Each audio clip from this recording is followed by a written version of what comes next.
Audio Jungle.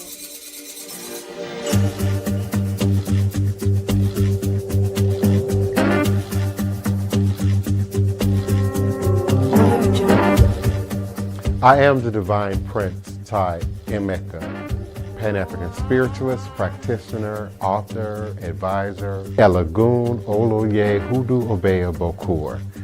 I reside in this beautiful and legendary, historic Treme, New Orleans, Louisiana.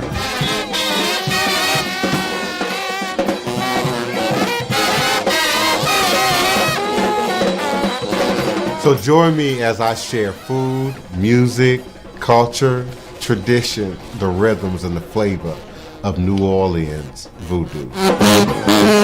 Respect the voodoo. Honor and respect, honor and respect, honor and respect. Divine greetings and salutations. It is another edition of Revolutionary Hoodoo, New Orleans Voodoo Secrets and Recipes. Voodoo Hoodoo 101, if you will. The term voodoo derives from a word meaning spirit or God in the Fon and Ewe languages of West Africa.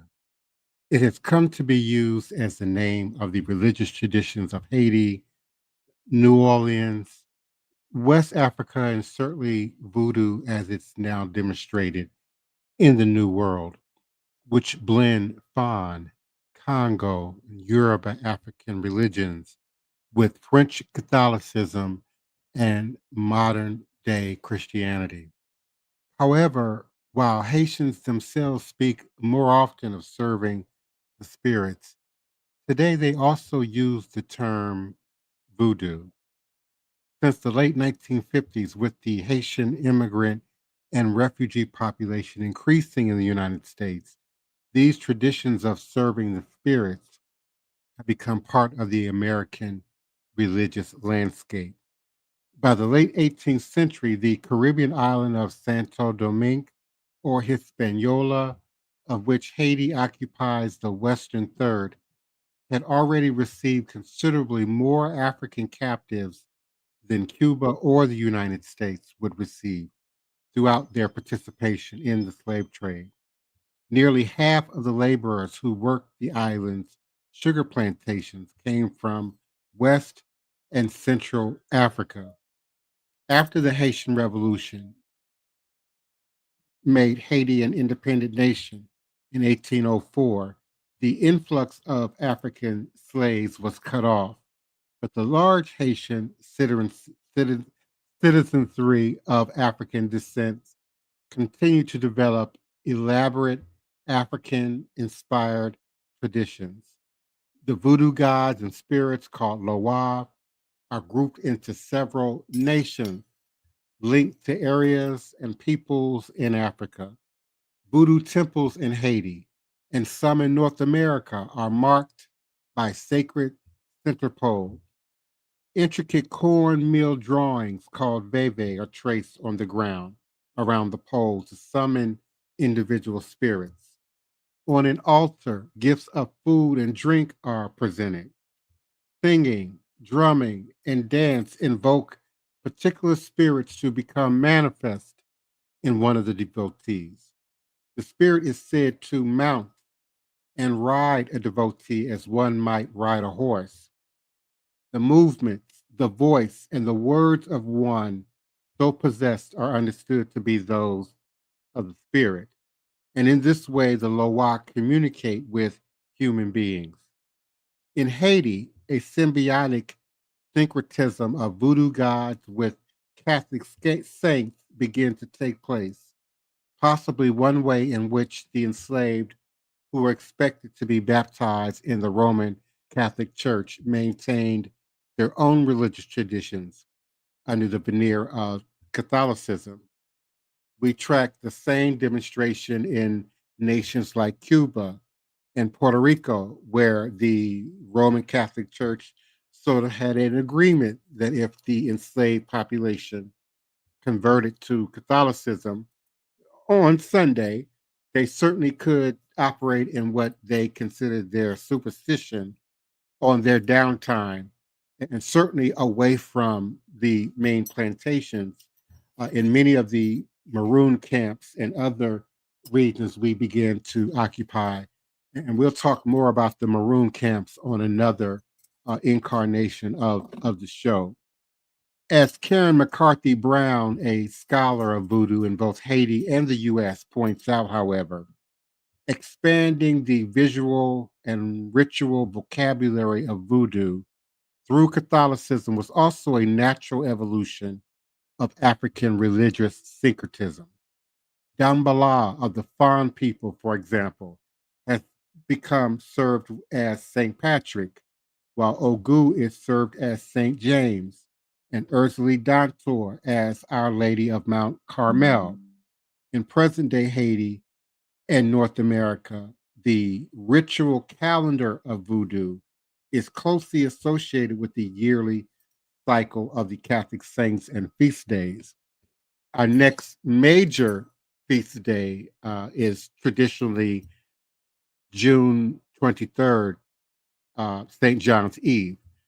But there are feast days, daily feast days, weekly feast days that also happen systematically, routinely throughout the yearly calendar. And voodoo practitioners are dispersed throughout the US with disproportionate numbers in New York, Florida, Massachusetts, New Jersey, and certainly New Orleans. Though their exact numbers are difficult to determine, it has been estimated that there are over 450,000 practitioners in greater New York City alone. For many, a Haitian Ogun or priest or a Mambo voodoo priestess, it is a challenge to transplant and reconstruct the practices of voodoo in ways meaningful to life in the United States, coming from Haiti or coming from Benin or Togo or Nigeria or Ghana for that matter. And quite often, this means that the ritual ceremonies that might have taken place in semi public sanctuaries are conducted in crowded homes and basements in order to ensure privacy and the sanctity and sacred nature of our ceremonies. Some ceremonies are done out in nature. Elder Reggie and I, and Macaru, and many others from our community perform in natural settings and in nature. But we've also practiced in my house and in Mambo Sally Ann's house. And so around a specially selected tree in Congo Square, we know as Iya or Mother Tree, we serve Loa, but we also, and more importantly, serve ancestors. And we see this activity demonstrated in Leimert Park in Los Angeles or Prospect Park in Brooklyn. And so the priests and priestesses, the practitioners of the United States have assumed the responsibility of hosting ceremonies, teaching young initiates or godchildren, if you will, new to the religion, new to the practice, new to the culture, and conducting individual and private consultations for those in search of healing, direction, spiritual well being. Certainly in the US, Haitian voodoo, West African voodoo, and voodoo worldwide, as I coin it, is also assuming new forms as non Haitians, non West Africans, and many of them now African Americans begin to discover Loa, begin to discover voodoo, begin to discover ATR, Aboriginal, African, traditional, traditional practices, and certainly indigenous spirituality and tradition. We are certainly grateful for those who come in and participate every weekday night at 9 p.m. U.S. Central Standard Time here on a social media platform near you. by way of this StreamYard service that we are utilizing, by way of support and sponsorship and powered by NOIVD, New Orleans International Voodoo Day. We continue to offer you, invite you to support us, to join us, to sponsor, to donate, to volunteer, and become a part of something extraordinary. National New Orleans Voodoo Day, now New Orleans International Voodoo Day. It's not just an event, it's a movement that celebrates culture, fosters education, and connects people from around the globe. By sponsoring this event, you're supporting a tax deductible cause that preserves heritage, uplifts art and education, and fosters healing within the community and beyond. Your sponsorship goes beyond promoting your business. It demonstrates your commitment to cultural preservation and education while supporting a unique event that brings international recognition to New Orleans. Events like symposiums, art exhibitions, our um, uh, botanical exhibition, our sacred processions, and global speakers offer unparalleled opportunities to honor history and inspire a brighter future.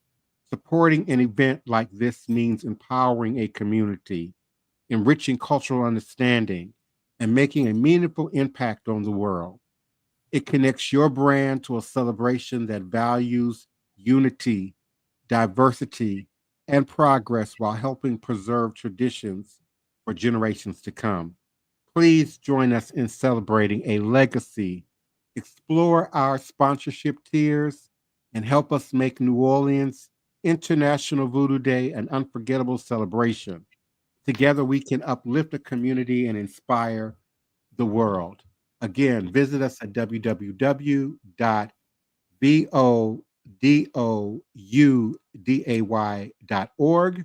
Again, www.voodooday.org. And for sponsorship, voodooday.org/sponsorship.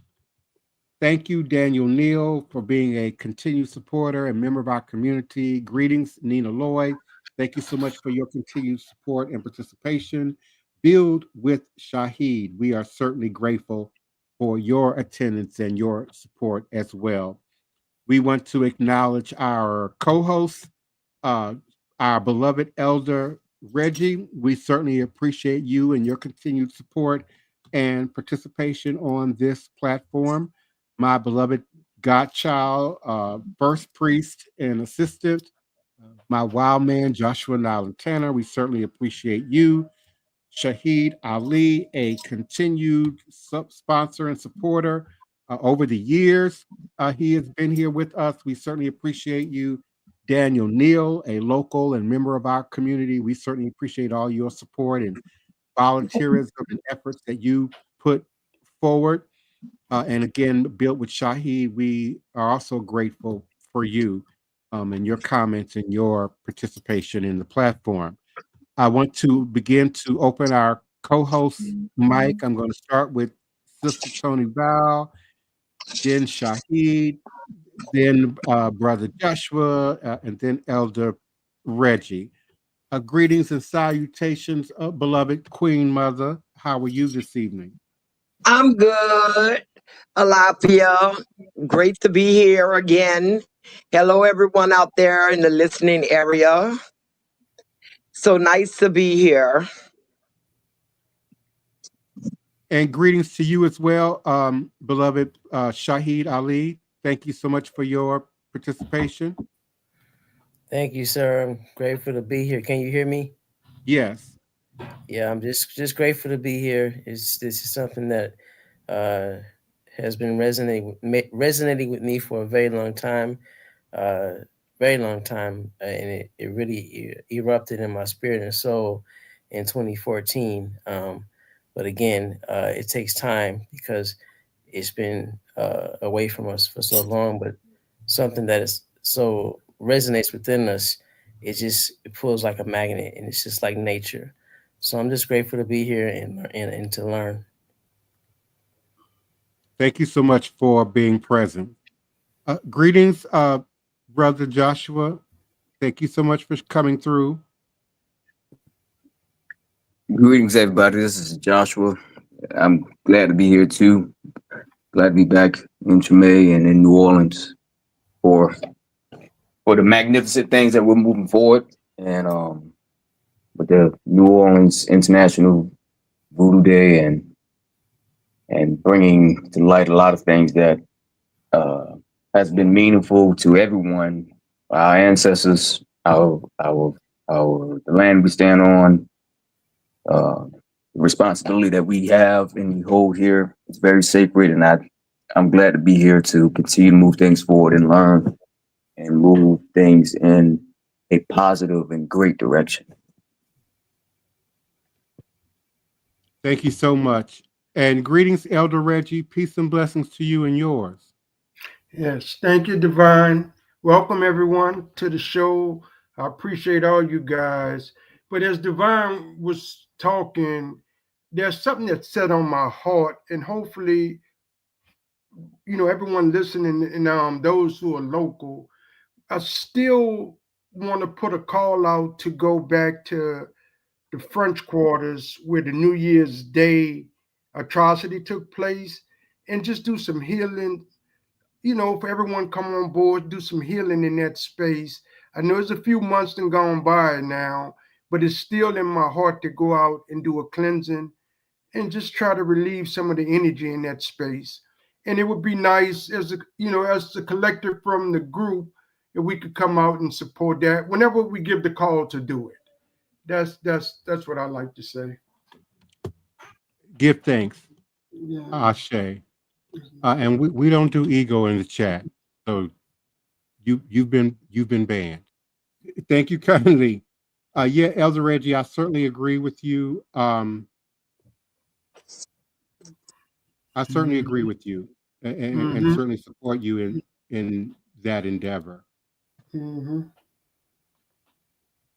Greetings, Neil Bokur, another continued supporter and participant in our chat. Thank you so much for coming through and sharing and being here with us. Namu got blocked by mistake. So if you give me some opportunity, I'll try and address that.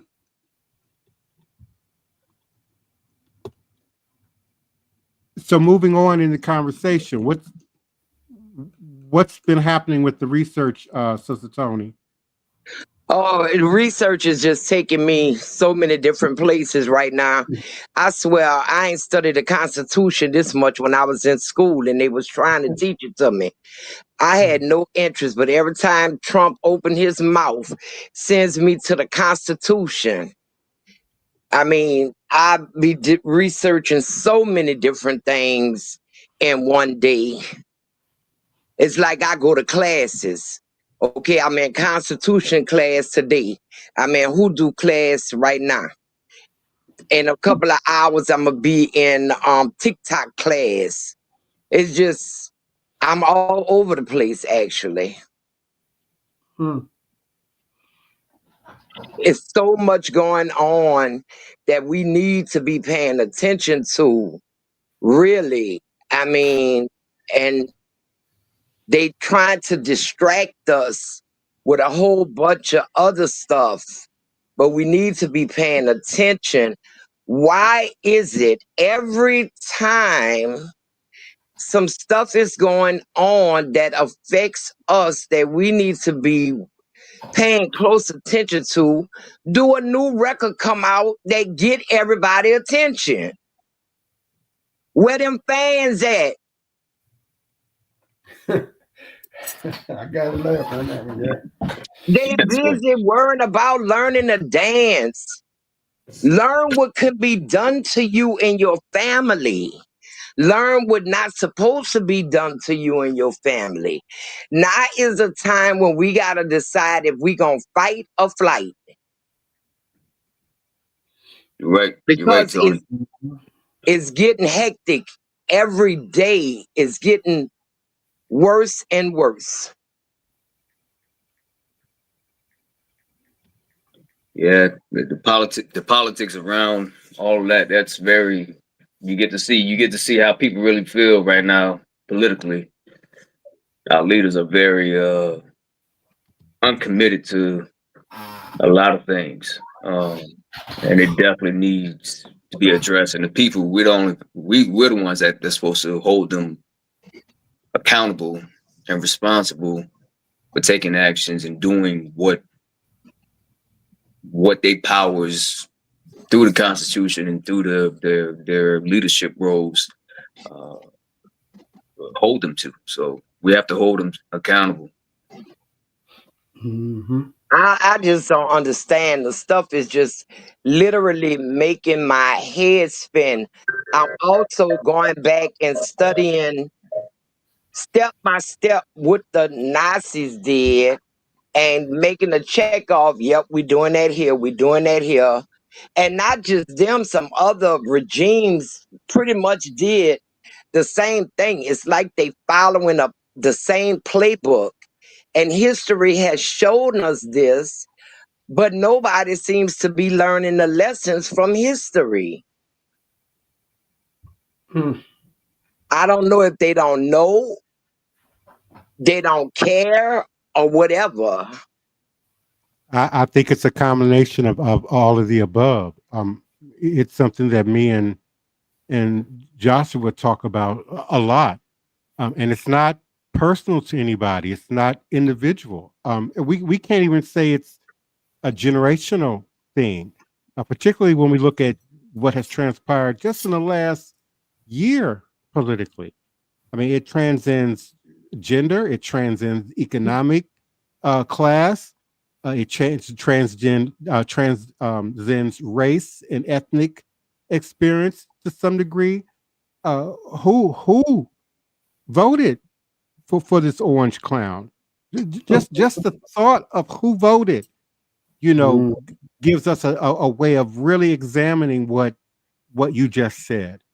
And the information is out there. The information is said to be readily available, but so too is the foolishness and the shenanigans now readily available. The conspiracy theories are now readily available. The people who are not willing to do, the research, the homework, but are willing to be entertained or entertaining, are much easier accessible and easier to rally, around.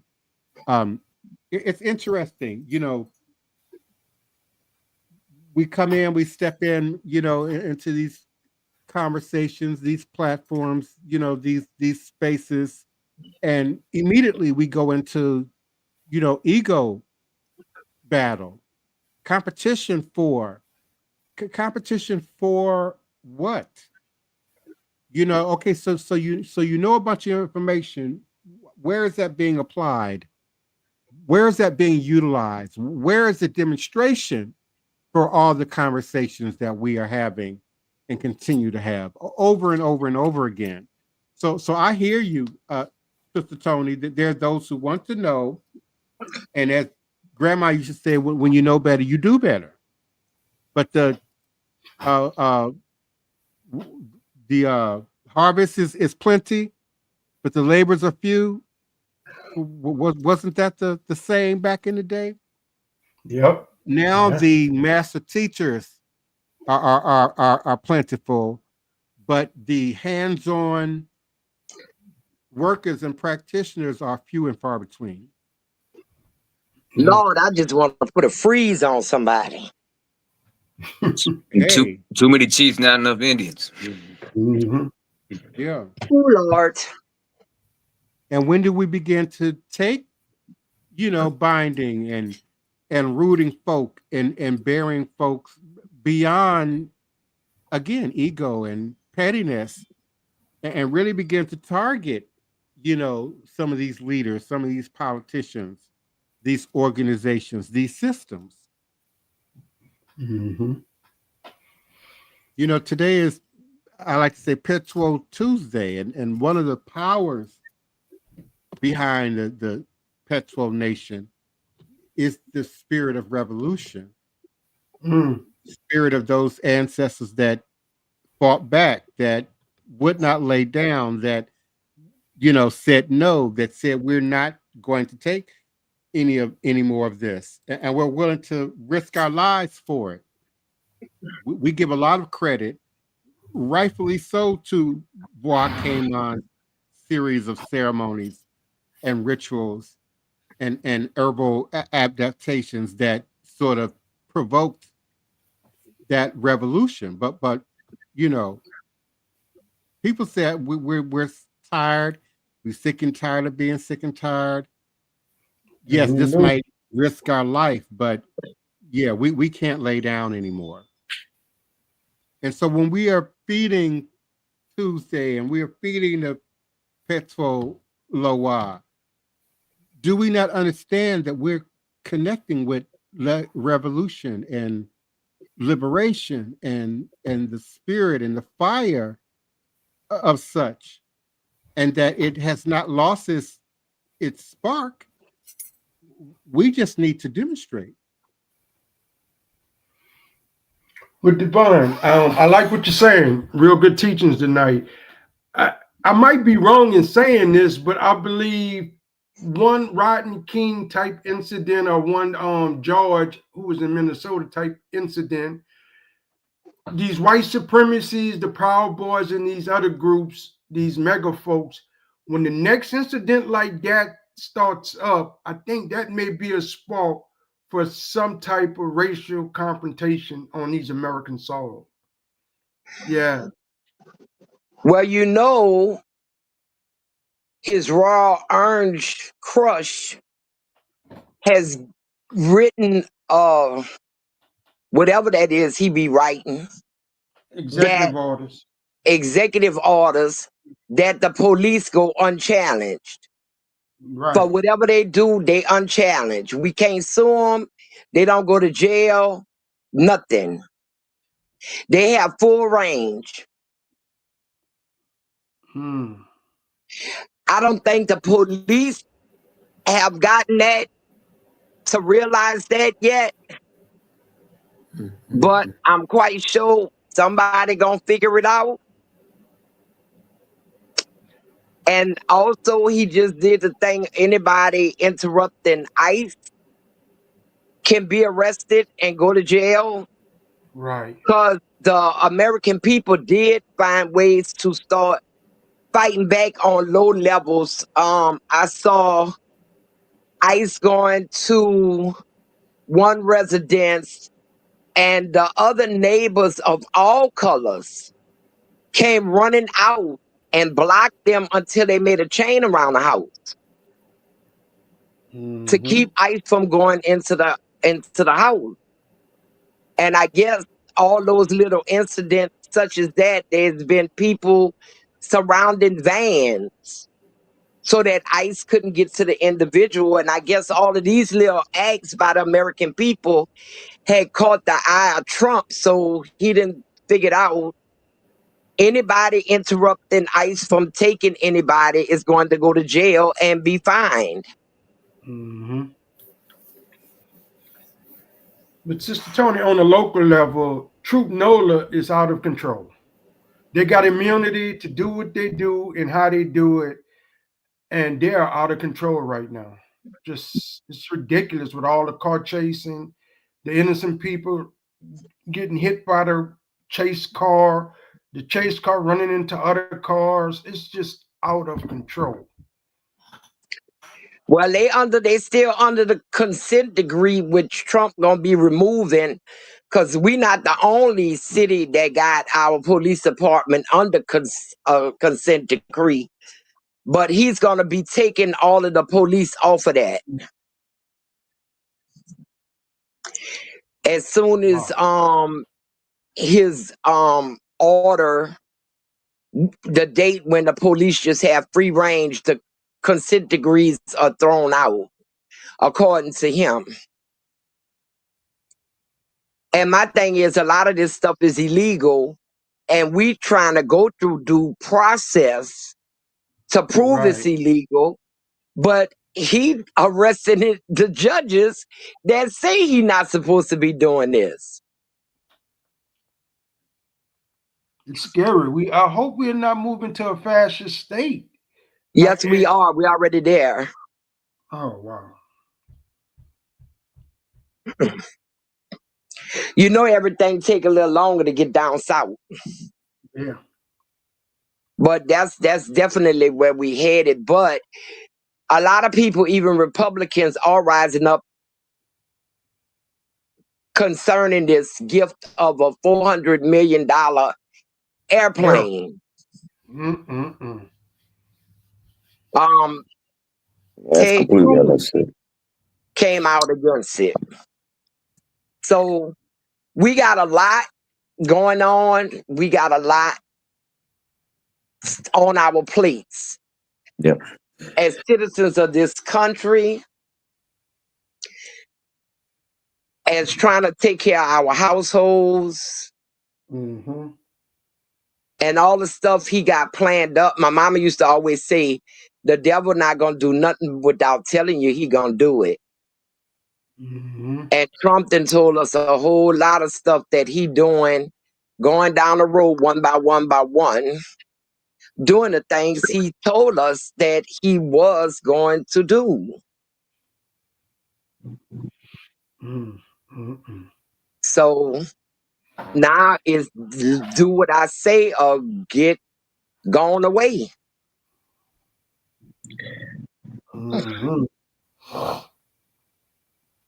I believe we as people, we definitely can fight back, but fighting back is just taking care of our own houses and individually doing that work, which requires a lot of homework to be done. Meaning doing everything that you have to do in your house, managing yourself, managing and understanding law, and doing all that research for yourself, so you can actually speak up for yourself. Because now it really is at a point where people have to. It's on an individual basis where people are being plunked out of here and maneuvered here and there and manipulated here and there. All it is manipulation. But if you know better, then you do better. I agree. Well, once again, we've run out of time. It's been such a pleasure talking with everyone and hearing what everyone has to say. We living in very serious times. We have to start taking stuff serious. Very serious. And remember, all skin folks ain't kin folks. You got to be careful who you even talk to. You know, Sister Toni, I hear that word all the time, but I'm not quite sure what it's unpacking. What? When they say all skin folks and kin folks, what are they unpacking? Everybody that's black is not looking out for the benefit of other blacks. The color of your skin, you got dark skin. Everybody with dark skin is not looking out for people with dark skin. Okay. Yeah. That's what they mean. And if anybody else would say it, it would be whoever is got their skin color, they race. Like white people can say it, all kin folks ain't skin folks. It just means that everybody that look like you ain't always for you. Got it. Look how many black. Too. Look how many black. Go ahead. I would say the contrary too. You know, and all white folk is not always against you either. Some of them are fighting the fight and understand the fight that we have to do as people of color and American people, as the American people. And that's what I think Trump then figured out, and that's why he's importing white tees. Yep.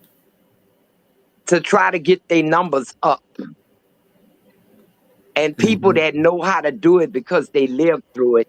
You can't tell me them people that came in on that plane, that first batch, didn't come from those homeless and the ghettos, the white ghettos. I call them African trailer parks, even though they don't have no trailers. That's not the people that first arrived here. Looking at the way they dress, that's not farmers. Looking at the size of them men, y'all ain't That's lived true. nothing in a while. You Yeah. know, none of them look business or professional getting off of that plane. Kids barefooted in pajamas. I mean, we got But to start paying what if attention. you race soldiers and they have a background in that? Because apartheid was brutal in South Africa. Yeah. And the thing about it is, all those Afrikaners, them white males that's in their 30s and 40s, they all been in the military. No Right. ifs, ands, or buts. Unless they flee like Elon Musk did. When he was turning 17, him and his brother ran here as illegal aliens to get away from having to go to the South African army, which was a white army, by the way. So they all know how to fight already. So we just got to be vigilant. We got to stay alert to what's going on, you know, and that's not in our best interest, and what to be on the lookout for. Sure. So Yeah, good that's some night. good information, Tony. Yes. So good night, everybody. Have a nice night. Use that phone in your hand. It's also a computer. Do some research and look at what's going on. Alafia.